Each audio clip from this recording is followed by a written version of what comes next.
მართლმადიდებელი მრევლის ნაწილი თვლის ესეთ საკრალიზებული მიდგომა აქვს, რომ ეკლესია, რომელიც ბოდიშს იხდის, ის ეკლესია არ არის. ანუ ესეთი წარმოდგენა არსებობს, რომ თუ ეკლესია არსებობს, მას არ შეიძლება მის მესვეურებს ან მაღალი იერარქებს არ შეიძლება კონდეთ ცოდვები და უკვე აპრიორი ხდება დიალოგის გამორიცხვა. შენ ვინ ხარ, როდესაც თუნდაც არ აკმაყოფილებ ჩვენს მოთხოვნებს, როცა კითხვას ვისვა. რამდენად არის ეს სწორი? ეკლესიას აიგივებენ რაღაც შეუმცდარ ორგანიზმად. ნუ აქ ლაპარაკი არ არის სოფლიო კრებაზე და ასე შემდეგ. ციტაშია საქმე, ცოტა ესეთი რთული თემა, შეუმცდარი დამწაზე არავინ არ არის. ეგეთი და ვის თურით ეკლესიას, მე ეკლესიას ვთვლი ყველა მომართულ ადამიანს. ვინც მოინათლება ამ ეკლესიაში, ვისაც ეკლესია წესულობს, და ვინც თავის თავს ნაკლებად თulis ეკლესიის წევრად. მაგალითად ბავშვი თulis თავის თავს ეკლესიის წევრად, მაგრამ იმ სიყვარულის და რომ ოჯახშიც ის არის, ეკლესია ოჯახია, ის ითვლება ეკლესიის წევრად. მაგალითად ის ავანტყოფი რომელიც არის, თქვა ადამიანი, რომელსაც არ შეუძლია აზროვნი, მოხუცი ქალი, მაგალითად რომელსაც აღზრდავალდება მახსოვრად და შეიძლება ეკლესიის წევრი. არის ადამიანები შეუძლია იმიჯდებოდეს ეკლესიას, იმიტომ რომ მისთვის რაღაცა პასუხი გაუცემელია, მაგრამ ჩვენ არ შეგვიძლია გავსაჯოთ რამდენად ეს ადამიანი არის ეკლესიის წევრი, თორემ კრიტერიუმი რა დღეს უყენებს ეკლესია, ადრე სხვა იყო. მაგრამ დღეს ასაც უყენებს ეკლესია კრიტერიუმად, ეს არის ადამიანი მონათული თუ არა. თვითონ საპატრიარქოს კითხავთ და კი პასუხობთ. წესი აუგოთ თუ არა პიროვნებას, რომელიც არის მონათული. ის კითხვის კიდე უგებს წესი. დადიოთ ეკლესიაში თუ არა, ესე იგი თulis, ეს არის ეკლესიის წევრი, იმიტომ რომ ეკლესიის არა წევრზე ეკლესიას არ შეუძლია ღვთისმსახურება ჩაატაროს. ეს არის არამხოლოდ წესი. გესმით, ესე იგი ეს უკვე ეკლესია ვარ ჩვენ. საპატრიარქო არის ადმინისტრაცია. თვით სუბუქ მრეწველობას ვერ გავაიგივებთ სუბუქი მრეწველობის სამინისტროსთან, ხო?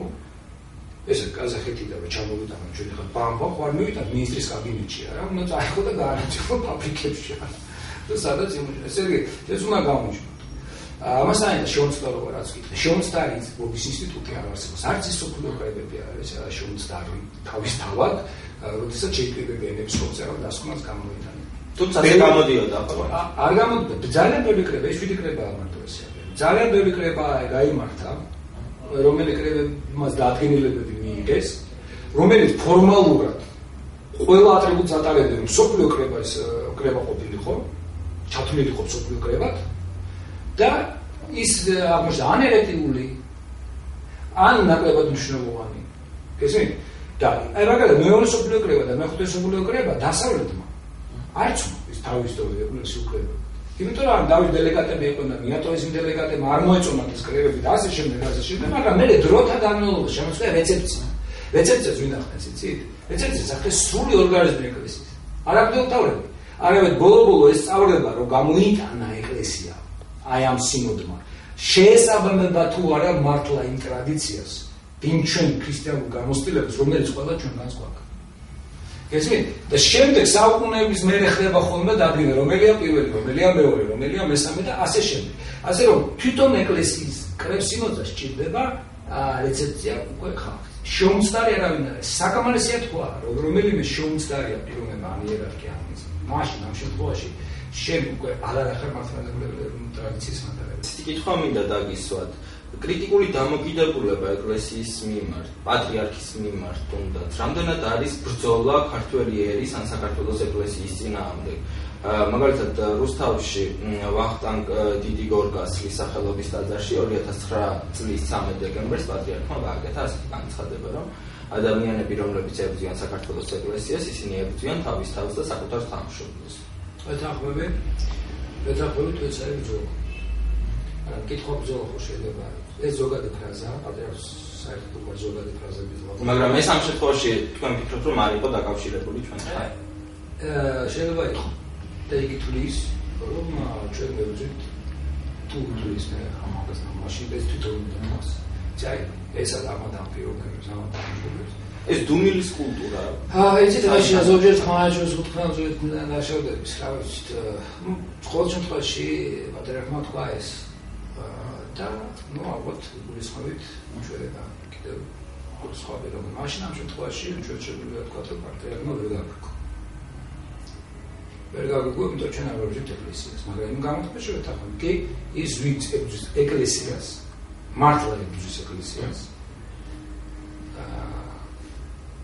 მაშინ ზემოთაც რა თქმა უნდა სახელმწიფოებრივასაც, იმიტომ რომ ეკლესიის უდიდესი აი საზოგადოების წევრი არიან, ადამიანები ეძებს მაშინ სიტყვის თავისუფლებას, იმიტომ რომ რწმენის გამოხატვის თავისუფლებას და ასე შემდეგ და ამ შემთხვევაში რა თქმა უნდა ჩვენ ვანგრევთ საფუძვლებს ვანგრევთ რასაც ქვია დემოკრატიული ქვეყანა და ადამიანის უფლებები და ყველა, იმიტომ რომ თუ ებრძვა ეკლესიას იგი ადამიანებს რომელიც აირჩია ესეთ რიცხვებს, მაშინ რა თქმა უნდა ჩვენ ნებისმიერ სახელმწიფოს თქვენ ვფიქრობთ რომ მხედველობაში შეიძლება კონდეს ეკლესიასთან როგორც თეოლოგიურ ან ეკლესიის თეოლოგიურ ან კანონიკურ გაგებასთან თუ ეკლესიას ჩვენ ხომ არ დაგვისვამს კითხვები ღვთისმშობლის ბიძოჩობასთან დაკავშირებით მაგალითად ან დიოფიზიტის მის ქალკედონის და მაგალითად შეგიძლიათ დასვათ კითხვები ეს არ არის პრობლემა მაგრამ ეს ჩვენ გვაინტერესებდა კითხვები უფრო სოციალური კი, გასაგებია გეთანხმებით, მე ვინცებს ეკლესიას მართლა იმიტომ რომ ის ადამიანები, რომლებიც თუნდაც არიან ათეისტები, მაპატიეთ გაგაწყვეტინეთ, არ ქვიან თავს ეკლესიის წევრად და ისინი მიიჩნევენ, რომ არიან უბრალოდ ადამიანები. ათეისტები რას თვლიან ერთია, ეკლესია რა თქმა უნდა აჩვენოს, მე ასე პირადად მე, როგორც სასულიერო პირი, ასე მოიქცეოდი ამ შემთხვევაში.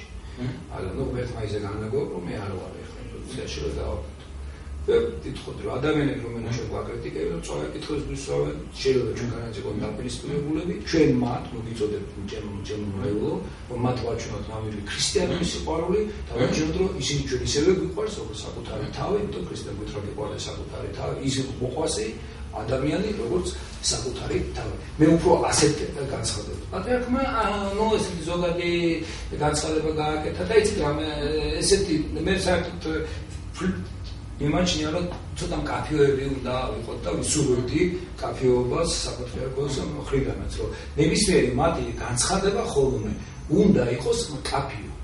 იცით რომ აღარ დაიბადოს პარერმინია ბერძნები ეძახიან არის ერმენევტიკა და არის პარერმინია ესე იგი რაღაცნაირი ის ისეთი ერმინიები და განმარტებები რომელიც არ უნდა ეხსოვებოდეს საპატრიარქოს სიტყვები ასე თქვა ძველი მანდების და მოგვების სიტყვებს, როდესაც რაღაცა ნოსტრადამუსის სიტყვებს, როდესაც რაღაცას ლაპარაკობს და ვიდრე გამოიტანე ხედიდან დასკვნა რომელიც გინდა. საერთოდ შეიძლება ეხლა ჩემი ლაპარაკის ჟღერდეს ცოტა უცნაურად, მაგრამ საერთოდ მე ვერ ვიტყოდი რომ პატრიარქი არ არის კეთილგანწყობილი პიროვნება ზოგადად. კეთილგანწყობილია, მაგრამ უბრალოდ მისმა შემოგარენმა და აი ამ ხელა უკვე აი ამ რაღაც მისმა კულტად ქცევა, რომელიც ხალხმა აქცია ეს კულტად უკვე მიეჩვია გამონათქვამების რაღაც ზოგადი ტყეპტელი და ზოგჯერ უკონტროლო ვიცით რა, როდესაც არც ერთ გამონათქვამზე წლების განმავლობაში არის ხონდა კრიტიკა, უბრალოდ ადამიანები მიუჩვეველია რომ გააკრიტიკოს ხოლმე თავისივე ნათქვამი. იცით მე და თქვენ ალბათ ვაკრიტიკებთ ხოლმე სანამ ამის ვიტყვით რა რაღაცა იმიტომ რომ დრონს არ გავაკრიტიკოთ არ მოვცემენ ამის საშუალებას. ამიტომ არის დიალოგი და ჯანსაღი დებატების საჭირო. რომ თვითონ იმ ადამიანსაც მიეცეს საშუალება, რომ ზუსტად ჩამოაყალიბოს თავისი აზრი და გითხრას ის აზრი. ფაქტობრივად ჯერ ადამიანები ეუბნებოდნენ, აი ჩემი შვილები ხარ და ნუ მებრძვით. და ძალიან მიყვარხარ და ჩვენ გვესმოდეს, რომ აი ჩვენ პატრიარქი გვთვლის არა ადამიანი. თქვით, აი ეს უკვე ქროპოს საპატრიარქომ ეს ძალიან უნდა იზრუნოს ამაზე. უნდა იზრუნოს სწორედ თრონე მეფობე და არა მეფენი. და გაივლის ეს ზეობის ხანაც და ეს ზეობის ხანა შეიძლება იმაზე პატრე გაიარეთ რა მეცევა თქვი. და მაშინ შეიძლება მართლა დიდი პრობლემის სიაში დადგეს ეკლესია. და მაშინ შეიძლება ზუსტად ეს გამონათქვამი, გუნდოვანი გამონათქვამი გადაიქცეს ეკლესიის წინააღმდეგ. დამანგრევლად ვიდრე ჩვენი კრიტიკა.